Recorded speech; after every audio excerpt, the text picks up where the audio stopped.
En el nombre del Padre, del Hijo y del Espíritu Santo. Amén. Jesús, luz verdadera que ilumina a todo hombre, luz que llega a este mundo.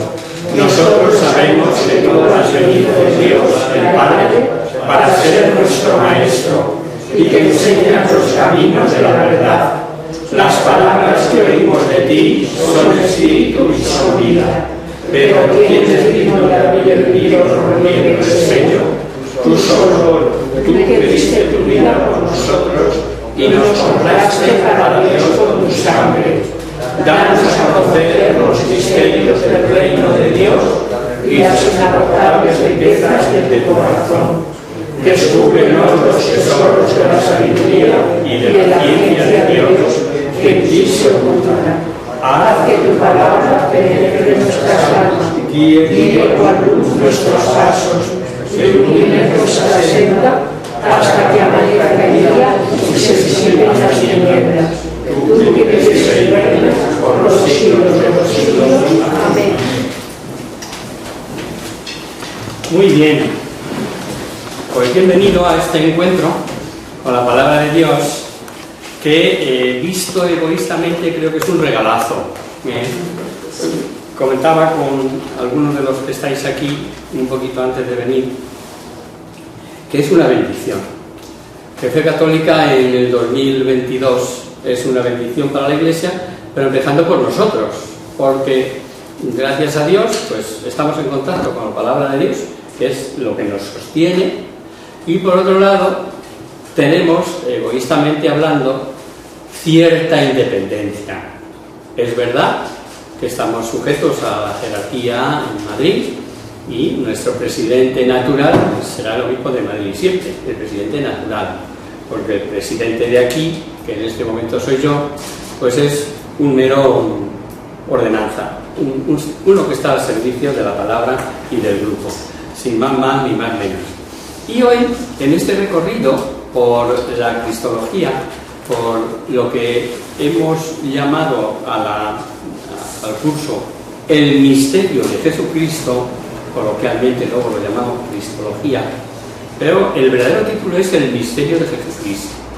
Y os dije, porque habíamos visto ya la mayor parte de la materia, y lo que estoy viendo es qué cosas vamos a profundizar un poquito más de aquí a que acabe el fin de curso, porque el próximo día, por ejemplo, pues está la charla de la Pasión, que la dará Brígido, luego ya entramos en vacaciones de Semana Santa, o sea que va a tardar un tiempo todavía otra vez en ser el curso normal. Y voy a aprovechar de aquí a junio, que acabemos, el primero o el segundo lunes de junio, ampliar conceptos, incluso responder vuestras cuestiones. Es decir, a mí cuando diste aquello de no sé qué, no me quedó claro esto. Pues aprovechamos y lo vemos también con todo el cariño del mundo, con toda la paz, ¿no? Y una cosa que os dije, que quería profundizar más, era en las herejías cristológicas. Es decir, las que se han dado por no saber conjugar dos realidades. Y es que Dios, Jesús, la segunda persona de la Santísima Trinidad, es al mismo tiempo verdadero Dios y verdadero hombre. Es algo al que hemos dedicado prácticamente la segunda parte del curso, ¿no? A ver, primero le vimos como verdadero hombre, haciendo trampa, como os decía, luego le vimos como verdadero Dios, haciendo trampa también de no acordarnos de que era hombre, y luego hicimos una tercera que fue como la unión de las dos, Dios y hombre verdadero. Y os ponía el lunes pasado el cuadro ese de que si lo tenemos clarito en la mente no nos va a zancadillear nadie, por mucho que nos venga, ¿no? Saber que hay dos naturalezas, pero hay una sola persona, que es la segunda de la Trinidad. Y a lo largo de la historia se han ido dando diversas herejías cristológicas. Y es curioso constatar que a lo largo de los siglos esta piedra de tropiezo ha sido una y otra vez, solo por esa razón, por no poder ver, querer entender o querer razonar con nuestra pobre mente humana estas dos realidades, que Cristo es Dios y hombre verdadero, pero a la vez, no unos ratos Dios y otros ratos hombre, no, siempre. Y casi todas las herejías han mirado a Jesús desde un solo ángulo, desde un solo punto de vista, despreciando o minusvalorando unas conscientes y otras inconscientemente el otro lado. Pero todas las herejías, y esto es lo importante y por eso he querido ampliarlo, han aportado mayor luz a este misterio de Jesucristo, y de la Iglesia ha tenido ocasión de profundizar en este único tesoro que da razón de nuestra fe, Jesucristo.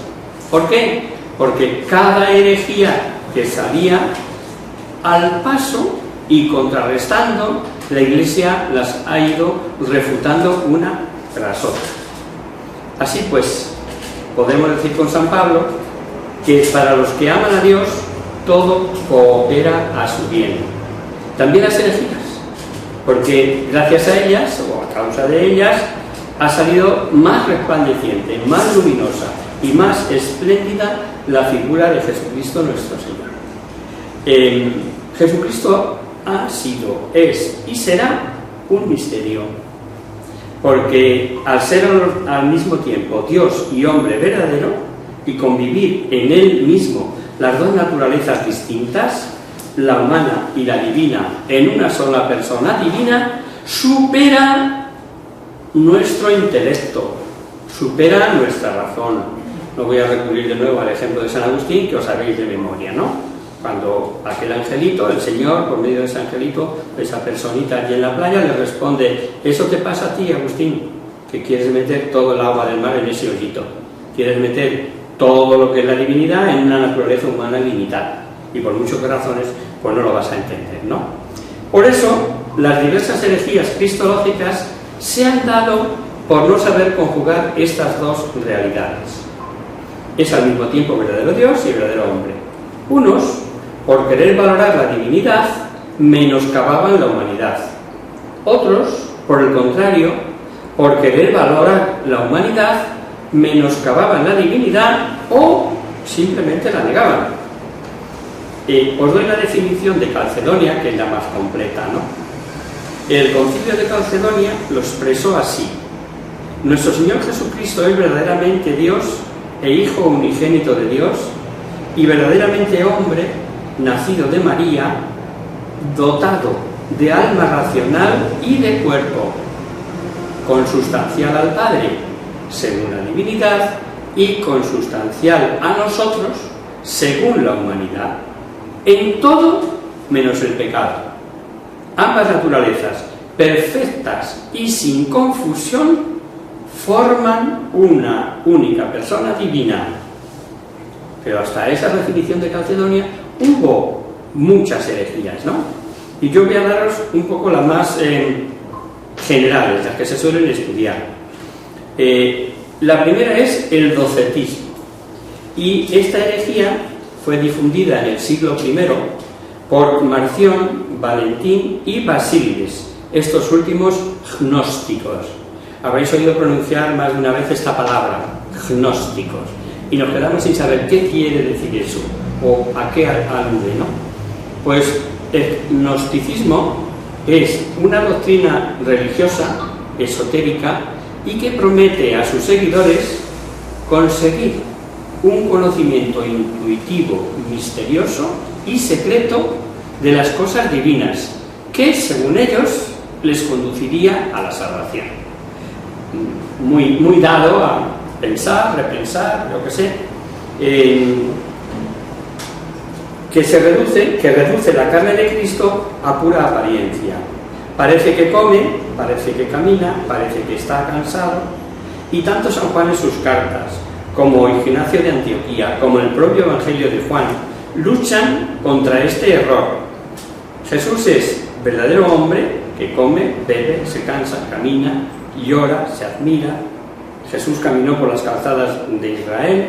Jesús miró con sus propios ojos a niños inocentes, a hombres enfermos, a fariseos complicados. Jesús amó también con corazón de hombre. Ya tenemos una, el docetismo, que procedente del gnosticismo lo que predicaba es que Jesús tenía una apariencia de hombre. La segunda, el ebionismo, Esta es una herejía ya del siglo II, también en ambientes judeocristianos, que niega que Cristo haya sido engendrado por el Padre y reconoce en Cristo al hombre investido por el Espíritu Santo en el bautismo. O sea, según ellos, hasta el Jordán y el encuentro con Juan el Bautista, Jesús, en el aspecto divino, no había sido nada más que un hombre, ¿no? Esta herejía fue condenada por San Irineo de Lyon, diciendo que Cristo es verdadero hombre y verdadero Dios.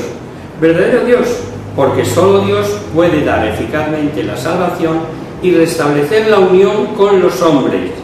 Verdadero hombre, porque corresponde al hombre reparar su falta, y por ser Dios, reparó la ofensa infinita que el hombre perpetró contra Dios.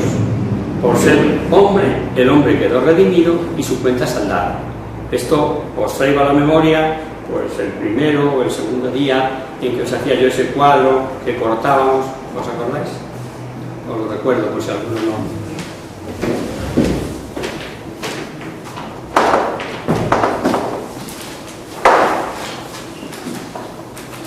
El examen final va a entrar esto. Os lo digo. El examen final va a ser el segundo lunes de junio aproximadamente. Por ahí. Borro, ¿vale?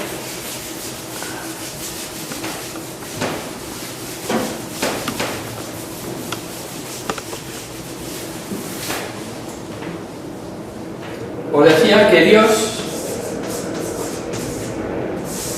crea al hombre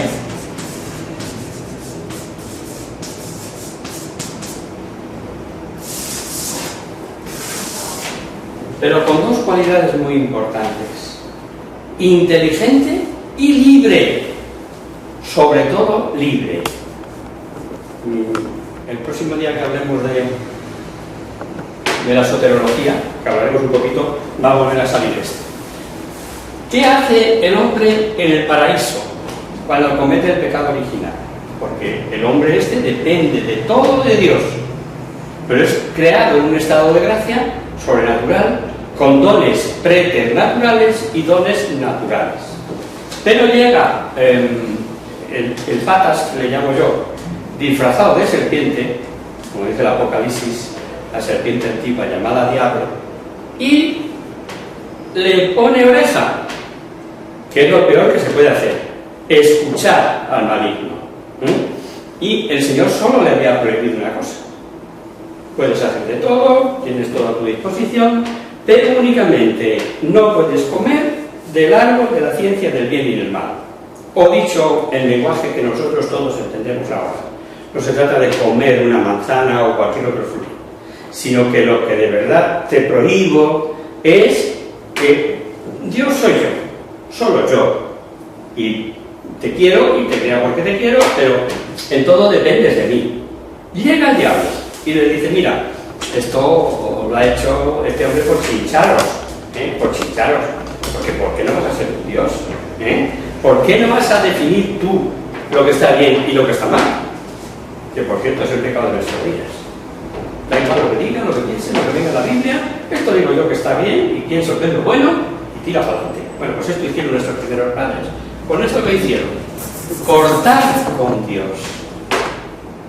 Cortaron y se quedaron, si me permitís la imagen que habéis visto ya en muchas películas de esas de futurismo, con las cápsulas espaciales. Este hombre con su plataforma se separa de Dios, que es infinito, a una distancia y una velocidad infinita. ¿Qué hacemos ahora? Porque todo depende de Dios. Cabían tres soluciones, como os dije. Una, que dijera el hombre: bueno, pues hago obras buenas, todo lo que haya que hacer para volver a unir a esto. Y empieza a pensar: ¿qué puedo hacer bueno? Oración. ¿Cuánto? 300.000 segundos. Contable, medible, pesable. Lágrimas. sobre 100.000 litros, contable, medible, pesable. Por mucho que el hombre haga, nunca va a equilibrar la balanza, porque aquí estará una culpa infinita y aquí el hombre, por más que se empeñe en poner cosas, será limitado, será finito. Por tanto, no hay manera de equiparar, ¿vale? Todo esto ya lo sabéis, porque lo dije al principio, es recordarlo solo. Esta sería una solución, que no nos vale, desechar. Otra es que dijera Dios, no, hombre, pobrecillo, porque a mí me da la gana, ahora cojo y le digo que no pasa nada. No me vale. Ese Dios no sería Dios. Si el Señor tiene que enmendar una obra hecha por Él, de perfección absoluta, nada, porque lo está corrigiendo.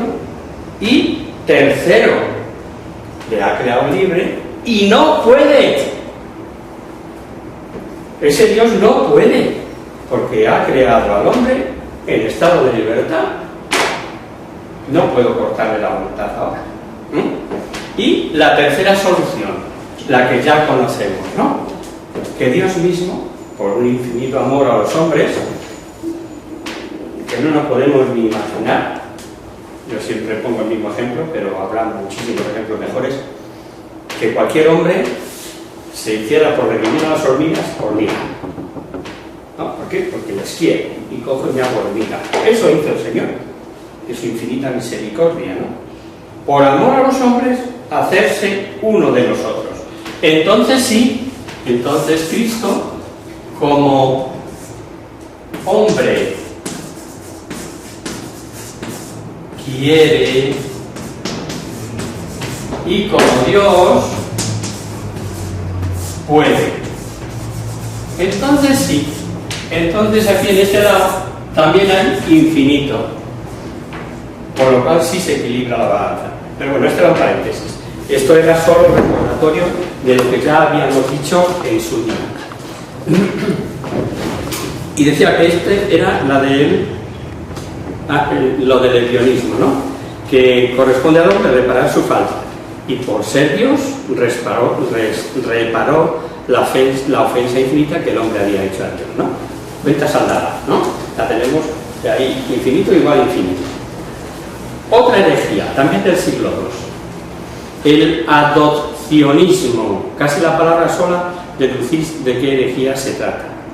Es una herejía difundida en el siglo II por Teodoro el Viejo y Pablo de Samosata, que dice que Cristo, que es un simple hombre adoptado por Dios como portador de una gracia divina excepcional, y niega por tanto la Trinidad, niega por tanto la divinidad de Cristo, la encarnación del Verbo, y volvemos a lo mismo. Jesús es verdadero Dios y verdadero hombre. Se necesita fe para creer esto, pues Cristo, no lo olvidemos, es un misterio, y solo los humildes y sencillos se abren totalmente a este misterio. Igual, esta herejía queda al descubierto o queda refutada por los textos evangélicos. No hubo que hacer nada más, ¿no? Basta verlos de manera objetiva, quedándose fuera, y ver si hay cualidades de hombre, si hay cualidades de Dios, y si es este mismo personaje el que es a la vez una cosa y otra, el mismo evangelio. La cuarta herejía, la gnosis cristiana.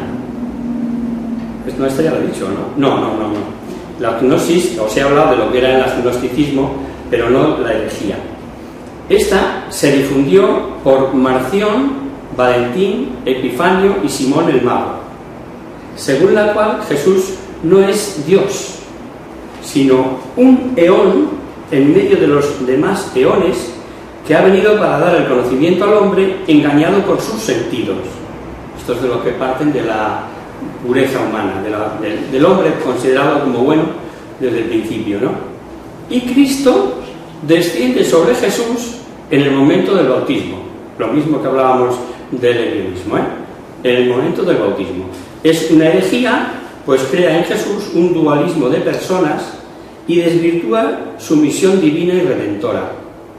¿Quién la combate? Pues esta herejía es combatida por San Hipólito y San Irineo, En Jesús hay una sola persona, la divina, con dos naturalezas, la humana y la divina, y de nuevo el misterio ante el cual nuestras rodillas se tienen que doblar, ¿no?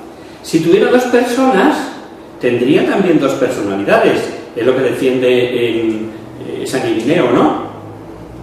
Habría dos centros de comando, que por un lado lo que manda la cabeza humana, por otro lado lo que tiene el pensamiento divino, ¿no? La salud psíquica y psicológica, no cabe duda que estarían en conflicto. Y esta única persona divina de Cristo hace uso de dos naturalezas, y ya añadía San Irineo, San Hipólito, sin mezcla ni confusión, como de dos manos. Las dos naturalezas son instrumentos de la persona divina de Jesús, utiliza para realizar su misión salvadora. Alguno dirá, ¿qué es eso de león? Porque he dicho que era un eón.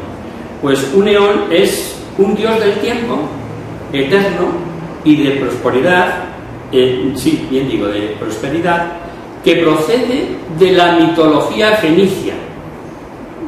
Y si me apuráis mucho, que retoma luego Grecia, ¿no?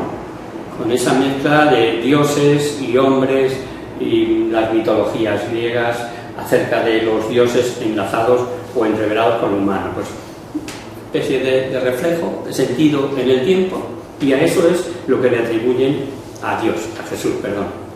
El arrianismo. Esta es una de las que ya, al hacerlo, se mezcla el poder temporal con el poder de Dios, ¿no? Esta herejía fue difundida en el siglo III por Arrio, que empieza por negar la divinidad de Cristo. Cristo, dice, es hijo adoptivo de Dios. Ahí lo cogen del siglo II de Teodoro, del adopcionismo, ¿no? Y que no es consustancial al Padre. Y el Espíritu Santo es la primera criatura del Hijo, por tanto, inferior a él. Fijaos cómo lo lían, ¿no? De alguna manera hay que casarlo. Si yo ya de entrada he definido esto, ¿qué pasa con el Espíritu Santo? Por lo arreglo de esta manera, ¿no? Esta herejía fue condenada ya por un concilio, el concilio de Nicea, que se dio en el año 325, que define que Cristo es verdadero Dios y verdadero hombre.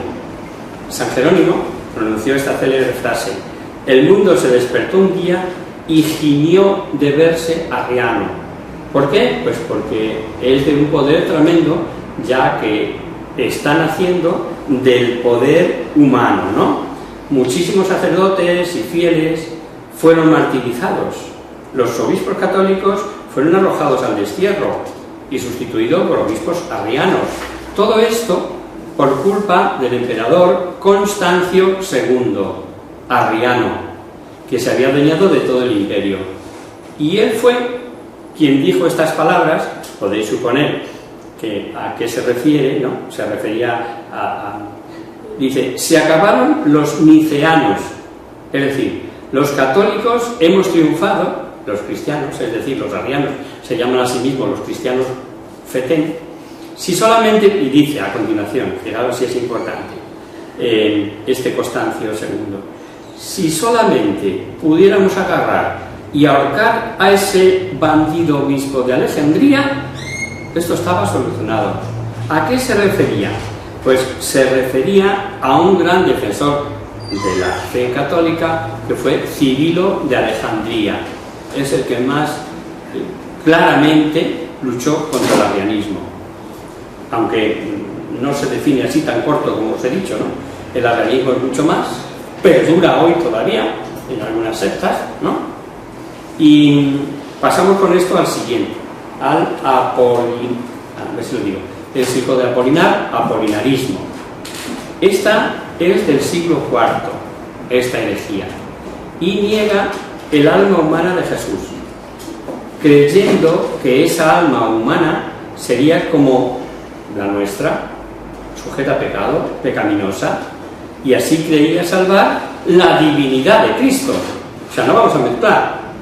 Y la Iglesia en el Sínodo de Alejandría, también en otro concilio ecuménico, en el 362, afirmó el alma de Cristo diciendo: el Verbo se encarnó para salvar alma y cuerpo. Por ello tuvo que tomar un cuerpo. Y en el Sínodo de Roma, en el 377, condena oficialmente esta herejía de Apolinar. El alma humana de Cristo no es pecaminosa. Y lo dice San Pablo en sus cartas, ¿no? Semejante todo a nosotros, excepto en el pecado. También se contesta por la propia Escritura, ¿no? Porque no tuvo el pecado original, que es donde se agarraban. Y por los mismos tampoco las consecuencias del pecado original, con el que nacemos todos los hombres, todos los mortales, ¿no? Solo el pecado es quien deja la marca pecaminosa en el alma, lo que coloquialmente llamamos concupiscencia, esa tendencia que tenemos todas las personas y que estamos tocaditos del ala. Es verdad que a través del bautismo el pecado original se nos perdonó, pero no sus heridas. Y una de las heridas del pecado original es nuestra tendencia a pecar, la concupiscencia. Solo el pecado es quien deja la marca en el alma. Y Jesús no tuvo pecado. Por tanto, la conclusión es bien clara. Otra. ¿Voy muy deprisa? No, a lo mejor como estáis tomando notas, esta no lo tenéis. Bueno, la siguiente es el nestorianismo. Es una herejía difundida ya en el siglo V por Nestorio, obispo de Constantinopla, que sostenía dos personas en Cristo, una divina y otra humana. El Concilio de Calcedonia, del que os he leído ya la conclusión del año 451, en Cristo dice que hay dos naturalezas separadas, unidas en una sola persona, la del Verbo. ¿Qué pensaríamos de un hombre que tenga dos personas o dos personalidades incorporadas en su ser? Que es lo que venían a decir. ¿Quién mandaría dentro de él? Que la lucha, desde luego, sería constante e interminable, ¿no? Gracias a Dios, pues también aquí en Calcedonia se vino a poner luz sobre las sombras. Monofisismo. Esta herejía es también del siglo V, promovida por Eutiques, que es una chimandrita de Constantinopla, que sostenía una sola naturaleza en Cristo, la divina. Y dio respuesta al Concilio de Calcedonia, como os hemos dicho, diciendo que en Cristo hay dos naturalezas, una divina y otra humana. Si esta herejía fuera verdad, ¿cómo se explicarían tantas actitudes de Cristo en el Evangelio? En el fondo, todo está revelado, hasta la impecabilidad de Jesús, ¿no? La segunda persona. Y en este caso, igual, recurre Calcedonia a toda la historia conocida de la Iglesia hasta entonces y a la Sagrada Escritura para definir, para aclarar conceptos. Hay una falsa creencia de los dogmas emanados en la Iglesia Católica a propósito de alguna cuestión. Y digo una falsa creencia porque es al revés. Cuando se define una cosa es para bien nuestro, para beneficio nuestro, no para chincharnos, ¿no? Para el dogma nos obligan a cumplirlo, no. Es para aclararnos lo que debe ser, para que tengamos claridad de la doctrina, ¿no? Os decía, Dios dio respuesta al Concilio de Calcedonia, ¿no? ¿Cómo se explicarían tantas actitudes de Cristo en el Evangelio? Hacemos alusión a lo de antes, ¿no? Que come, que bebe, etcétera, ¿no? Si no hubiera tenido naturaleza humana, no hubiera podido realizar estas actividades que son humanas. Si alguien, o queréis refutar a alguien en una completa... hombre, ahora ya tenemos el Concilio Vaticano II, ¿no? Que recoge todas las definiciones anteriores. Pero en esto de la cristología, aparte del Nicea, que fue el primero, está, no se os olvide, el Concilio de Calcedonia, que fue en el año 450, entendemos, 451. Si tenéis que recurrir a argumentos, ¿no? Lo encontraréis siempre en el Dessinger. ¿Sabéis lo que es el Dessinger? Es una especie de diccionario gordo de todas la teología cristiana puesta por orden de antigüedad y referido a la materia de que se trata. Cuando tengamos alguna duda de esa, Bueno, mejor todavía. Ahora, con que vayamos al Catecismo de la Iglesia Católica, lo tenemos todo ahí. Porque el Concilio Vaticano II, o sea, el Catecismo de la Iglesia Católica está muy bien hecho. Pensar que duró muchos años hacerlo, que fue un empeño personalísimo de Juan Pablo II, ¿no? Había gente que decía, bueno, hay cosas que se... Y él, contra todo el que se le puso por delante, dijo, no, hay que dejar la doctrina clara, aunque hagamos referencia, y luego la hay, o sea, si coges el Concilio Vaticano II y te dirá Calcedonia, 451, ahora ya se interesa, pasa a buscar Calcedonia, pero en principio todos, y para que no sacamos ningún lío, está en el Catecismo de la Iglesia Católica. Monotelismo. Esta herejía, también difundida en el siglo VII por el patriarca de Constantinopla, que se llamaba Sergio, sostenía una sola voluntad es Cristo, la divina. Y también aquí da respuesta otro concilio, el de Constantinopla, que fue en el año 680-681. El tercero de Constantinopla dice: en Cristo hay dos voluntades, sin división, sin cambio, sin separación ni confusión. Las dos voluntades no se oponen en Cristo, porque la voluntad humana sigue sin resistir ni oponerse, sometiéndose libre y amorosamente a la voluntad divina omnipotente. Eso sí es importante. Y eso también se demuestra y se ve con la Sagrada Escritura, como Cristo en todo obedece al Padre, siendo de la misma sustancia que el Padre, no hace nada, sobre todo en la obra de la redención, sin el conocimiento por nuestra parte expreso de la voluntad de Cristo sometida al Padre, y sobre todo en lo que atañe a la redención, ¿no? Esto en cuanto al monotelismo. Y por último vamos a coger la herejía del siglo XX, que ¿cuál es? Que lo sabéis todos, ¿no? ¿Cuál es la herejía del siglo XX? El relativismo. Se le pueden dar muchos nombres, efectivamente, pero hoy pulula por ahí una vieja teoría y muy grave, que es querer acercar tanto Cristo a los hombres que le hemos humanizado en extremo, dejándole la divinidad para que nos arregle los asuntos. Si es Dios, que lo arregle, ¿eh? Pero bueno, invadir Rusia a Croacia, ¿por qué? ¿Por qué permite Dios la muerte de los niños inocentes? ¿Por qué? ¿Por qué? ¿Por qué?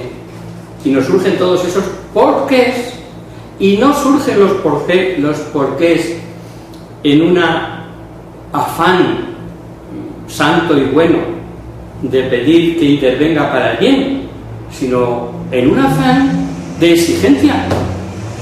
Que no, ¿por qué siendo Dios? ¿No? Y algo así como si nosotros tuviéramos que manejar a Dios y supiéramos bien de verdad lo que corresponde o no corresponde. Ese es el gran problema, esa es la gran herejía de nuestro momento, ¿no? Y, sin meterme en problemas morales a los que ha aludido, solo por pedirle solución a nuestros problemas económicos y materiales. Y claro, se ha despojado de Cristo toda dimensión divina y espiritual, salvo la reivindicativa, que no lo tienes que hacer, esa no. Para esta herejía, Jesús no vino para salvarnos del pecado, no murió en la cruz, tampoco para redimirnos y abrirnos las puertas del cielo, sino que vino como guerrillero, inconformista y violento, que quiere poner orden y justicia, echando mano de lo que sea, de la violencia y de la guerra, destruyendo a los ricos capitalistas para así dar de comer a los pobres. ¿En qué evangelio se dice esto? Solo habiendo bebido en fuentes marxistas se ha podido llegar a estas aberraciones. El Papa, Juan Pablo II, nos ha dado luz sobre este peligro en su documento sobre las luces y las sombras de la teología de la liberación. O sea, ya en tiempos de Juan Pablo II, os acordaréis, yo por lo menos sí me acuerdo, de ver a Juan Pablo II haciendo así con el dedo a Ernesto Cardenal, el nicaragüense aquel, cuando ya la teología de la liberación se había implantado de tal forma, la Virgen de Fátima, ayer, antes de ayer, estuvimos con el ofrecimiento de todo el mundo, de todos los obispos de todo el mundo, en unidad con el Papa, pidiendo por Rusia y Ucrania. Y una imagen de la Virgen de Fátima allí en el Vaticano presidiendo esta consagración. Porque ya la Virgen de Fátima les dijo a aquellos niñitos, a Jacinta, a Lucía, que el mal procedía de Rusia y que había que pedir por la conversión de Rusia. O sea, ya la Virgen, en la época de los pastorcitos de Fátima, pone blanco sobre negro, pone luz sobre oscuridad, porque si os dais cuenta, todos los errores y aberraciones de tipo supermaterialista y nada más mirando para este mundo, está poblada Sudamérica, pero procedente del comunismo. O sea, han salido infinidad de ramas, infinidad de grupúsculos, por así decirlo. Y no es lo mismo el comunismo de Nicaragua que el de Guatemala, pero todas con la misma raíz, todas con la misma raíz. Y de base, la teología de la liberación. Dice San Juan Pablo II, algunos aspectos de la teología de la liberación del 6 de agosto de 1984, son dos documentos, y el otro, Libertatis Conscientia, del 22 de marzo de 1986, sobre la libertad cristiana y liberación. Ambos documentos se emiten con la firma de Juan Pablo II, pero que brotaron de la Congregación para la Doctrina de la Fe, que sabéis que es quien tiene la responsabilidad de velar por la fe en toda la Iglesia católica. Bien, este error, el de la herejía esta de la que os estoy hablando, distorsiona la misión de Cristo. ¿Por qué? Pues porque Cristo vino a liberarnos del pecado que se esconde en el corazón del hombre. Eliminado el pecado, podrán cambiarse más fácilmente las estructuras del pecado. Quienes defienden esta posición dicen a Cristo, me refiero a los de la herejía, lo urgente hoy es el estómago, es la cultura, es la distribución de la propiedad. Cuando hayamos concluido todo esto, y solo lo lograremos a través de la revolución, tú puedes venir al mundo para hablarnos de tu Padre Celestial. ¿Por qué? Pues porque de momento tu reino, lo que nos interesa es lo que nos ayuda a un planteamiento plenamente humano, revolucionario. Y no te extrañes si nosotros te utilizamos, si adaptamos tu predicación a nuestras ideologías, y lo mismo viene haciéndose de una manera o de otra, me refiero al uso de las verdades reveladas para beneficio propio. Esto es lo que tienen en común todas las ideologías, todas, en este caso, las herejías cristológicas, que es hacer lo que quiero o predicar lo que me parece, independientemente de lo que sea verdad o no lo sea, sino para llevarme mi idea al huerto, ¿no? Conclusión.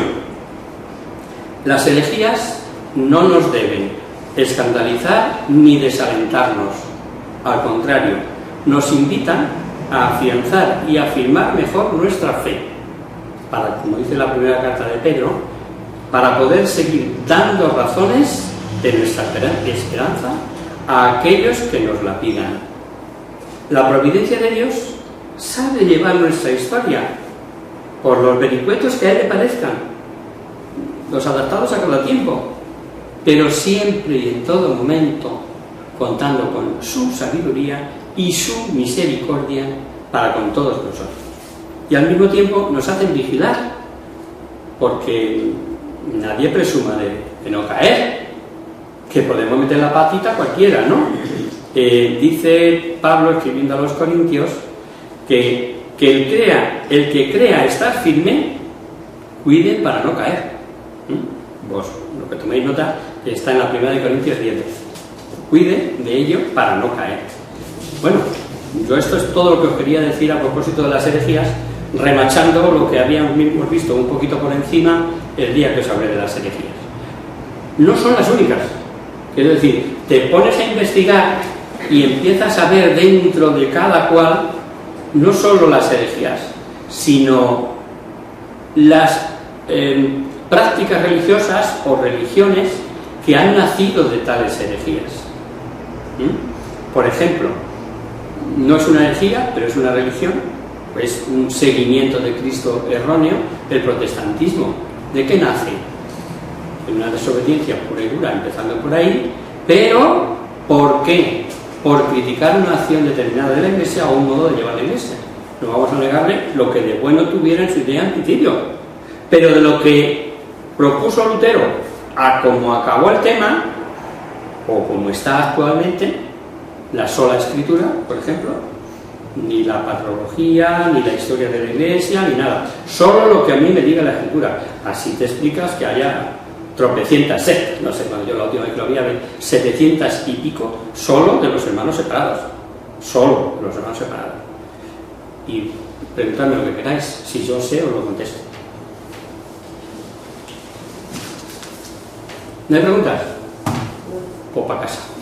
No, una cosa tengo que decir. Sí, dime. Hace mucho tiempo, como acabas tú de decir, que se le ve a Jesús modernamente como revolucionario. Y a mí hace mucho tiempo que me dijeron, la demostración la tienes en Jesús, que cuando él ve que algo es injusticia, coge un látigo y se pone a repartir mandobles en el templo, echando a todo el mundo. ¿Y tú qué dirías?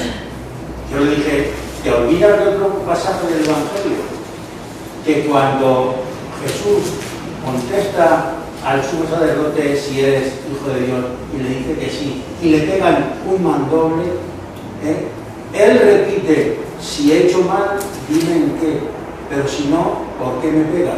Una reivindicación con amor, no con violencia.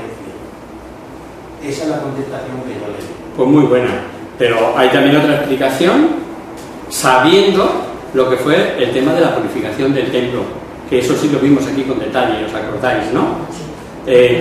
No se puede atribuir a Jesús una violencia en la purificación del templo, sino todas las características que la acompañan. Cómo estaba el templo distribuido, qué es lo que de verdad hizo, y se marchó a otra parte y nadie le dijo nada. Derriba la mesa de los cambistas, etcétera, ¿no? O sea, desde la propia estudio detallado de la cita de la purificación del templo se puede destruir eso. Pero muy bien lo que tú le dijiste, porque efectivamente ahí le dejas sin respuesta. Dejas sin respuesta, ¿no? Si obré mal, muéstrame en qué. Pero lo dijo con amor, no en plan violento. Claro. Hay que reivindicar, pero sin violencia. Claro. Desde el momento que agarras un rifle para hacer valer tus verdades, pues no digas que no eres parte de Dios. Venga, nos vamos. En el nombre del Padre, del Hijo y del Espíritu Santo. Amén. Virgen, bella como la luna, delicia del cielo, y se contemplan los ángeles. Haz que nosotros, tus hijos, nos parezcamos a ti, y que nuestras astas respiren para que esa vida, que no decae con los años, sino que brilla. María, sol del cielo, despierta de la vida y de la muerte, ilumina los espíritus y guía en tinieblas. Reflejándote en el rostro de tus hijos, concédenos un destello de tu luz y tu fervor. María, poderosa concede a nuestra la victoria. Somos tan débiles y nuestro enemigo se ensoberbece con tantos estragos, más con tu bandera nos sentimos seguros de vencerlo. Él conoce el poder del bien y teme la majestad de tu mirada. Salga con María, bella como la luna, única como el sol, temible como un ejército de levantad en pie de guerra, no